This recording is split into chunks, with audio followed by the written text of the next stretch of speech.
शराब नीति घोटाले केस में एक बड़ी खबर सामने आ रही है। आप नेता दीपक सिंगला के ठिकानों पर छापेमारी की जानकारी। दिल्ली एनसीआर में सिंगला के अलग अलग ठिकानों पर छापे पड़ रहे हैं। जानकारी इस वक्त सामने आ रही है। ईडी और फॉरेंसिक टीम्स सिंगला के घर से निकल गई हैं। आम आदमी पार्टी के गोवा प्रभारी हैं सिंगला।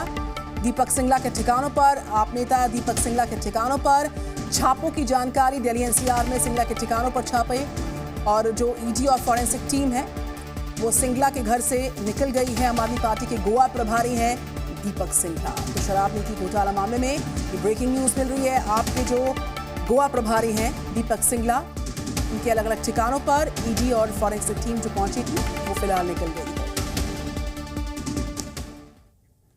दिल्ली शराब नीति घोटाले के आरोपी अरविंद केजरीवाल को आज ईडी राउज एवेन्यू कोर्ट में पेश करेगी। इस दौरान दिल्ली के सीएम इस घोटाले को लेकर बड़ा खुलासा करने वाले हैं। दावा किया है मुख्यमंत्री की पत्नी सुनीता केजरीवाल ने। तो वहीं आपके इस दावे पर बीजेपी सवाल उठा रही है। तो दिल्ली हाई कोर्ट से भी केजरीवाल को बड़ा झटका लगा है।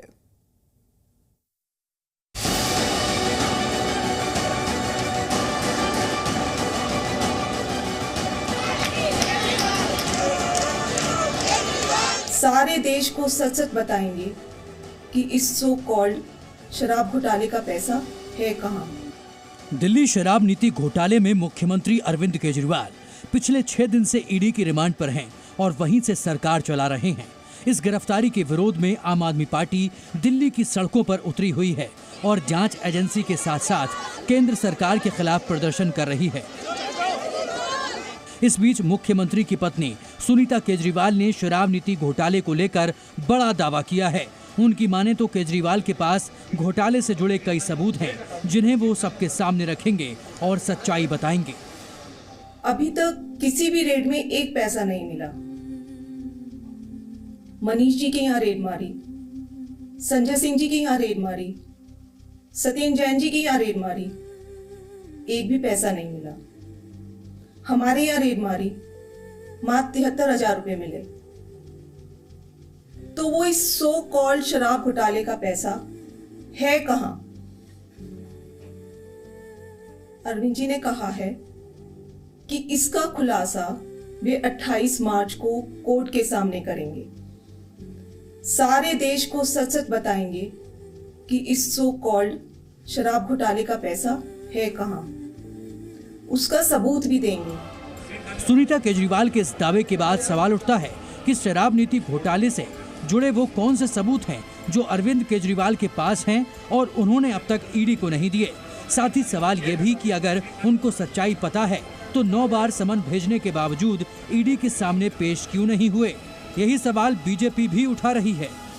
सुनीता भाभी जी, अगर आपको लगता है कि केजरीवाल भाई कुछ बहुत बड़ा खुलासा करेंगे और ये ऐसा चमत्कारी खुलासा होगा जिससे सारा पर्दा फाश हो जाएगा, जो आप कह रही है कोई साजिश रची जा रही है आम आदमी पार्टी केजरीवाल जी के खिलाफ शराब घोटाले को लेकर आबकारी नीति के संदर्भ में, तो मुझे बस इस बात का एक सवाल है जो मैं चाहती हूँ कि आप पूछ लें केजरीवाल जी से जब आप उनसे मिलने जाएं।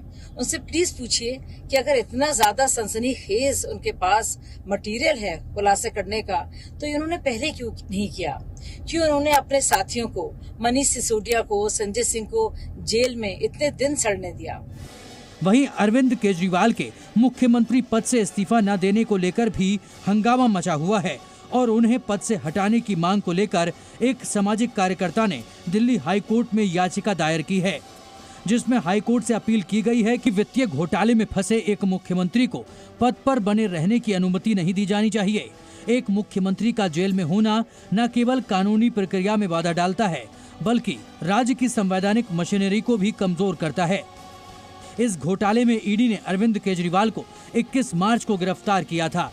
ईडी ने पूछताछ के लिए 10 दिन की रिमांड मांगी थी, लेकिन कोर्ट ने सिर्फ 6 दिन की रिमांड दी, जो आज पूरी हो रही है और आज उन्हें दिल्ली की राउज एवेन्यू कोर्ट में पेश किया जाएगा।